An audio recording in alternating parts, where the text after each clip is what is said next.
All across America, in various agencies, organizations, institutions, corporations, and even religions, a small group of people is exercising an unprecedented level of control over policy, law, and even culture.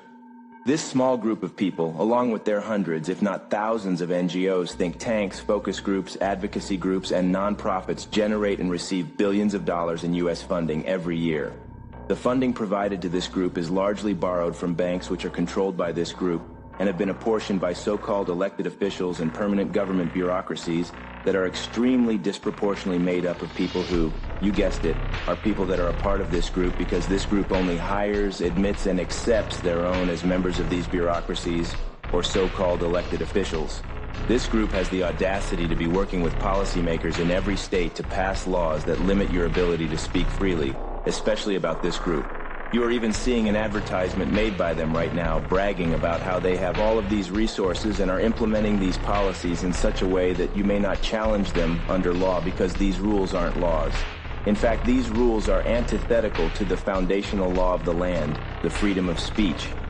It's when this degree of political pressure and funding that these thousands of policymaking institutions cast these policies in the light of their own political power and influence.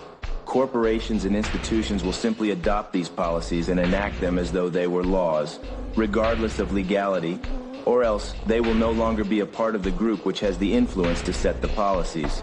Sound crazy? Well, that's because you are a racist and a bigot. But wait, you say, I'm not a racist or a bigot. And you may be right, but that doesn't matter, because this group spends billions of your own dollars every year to train everyone that controls, manages, judges, or even protects you that you are a bigot. And they believe them, because they get paid to believe them, or they are quickly fired, released, and even blackballed or injuncted from the legal system if they don't believe and enforce their worldview on the people who are not them. This 2% minority touts itself to be the moral leadership of the world by the decree of the creator of the world itself. This is the fundamental belief of supremacy. This 2% has openly claimed itself as supreme over all other groups, yet they insist that it is white supremacy that is the world's biggest problem.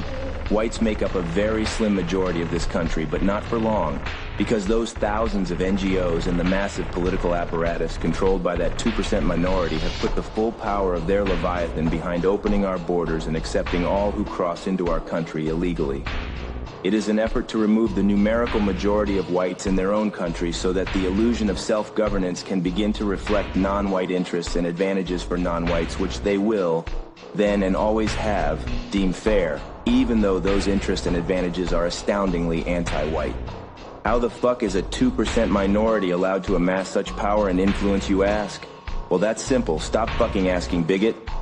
They have made a definition of a specific type of hate, which applies only to their group, and is solely determined by their group, or should we say as a collaboration between those hundreds or thousands of highly powered NGOs, nonprofits, and institutions which just happen to be controlled by them. And while individually, any of these facts are not hate speech in and of themselves, putting all of these facts in the greater context of a general and overall understanding of a larger agenda, that is hate speech, as determined by the policies that previously identified you as a bigot and a racist. That is to say that you can criticize this group, but you are not allowed to draw natural conclusions of these criticisms.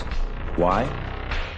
Because over 100 other nations have done so over 1,000 times throughout history, and every time that happened it was hate, and not at all that there is something terribly wrong with the way this group uses political power against the nation in which it lives. So you are to believe that this small persecuted minority of people who hold vast political power and influence around the world are simply innocent and abused people, and over 100 racist and bigoted nations expelled them, or even worse, simply because the world is full of hate, and they themselves never did anything wrong to the people who punished them. Those people were just jealous of their good looks, their exceptional skills and talents, and their unfathomably superior minds. Sounds totally legit, right? Are you starting to see a pattern here? That's why you're a bigot and a racist, because you can easily deduce that it is a much simpler solution to this perplexing assertion made by them that they are simply lying. Be careful with those determinations, Goyim. You wouldn't want to be charged with a hate crime for making your own conclusions, would you? And just who is this group of people? Are they a race, a religion? Well, we're not allowed to say because that is hate. There's that damn definition again. So you can say whatever you want, right? just that you might be committing a hate crime by the definition of a hate crime, made by the people who hate you so much that they put all this time and effort into making laws in your own land that punish you for speaking the truth, something that your group of people is genetically impelled to do, while they are genetically impelled to lie, and force you by law or policy to accept their lies, regardless of whether or not you know they are lies.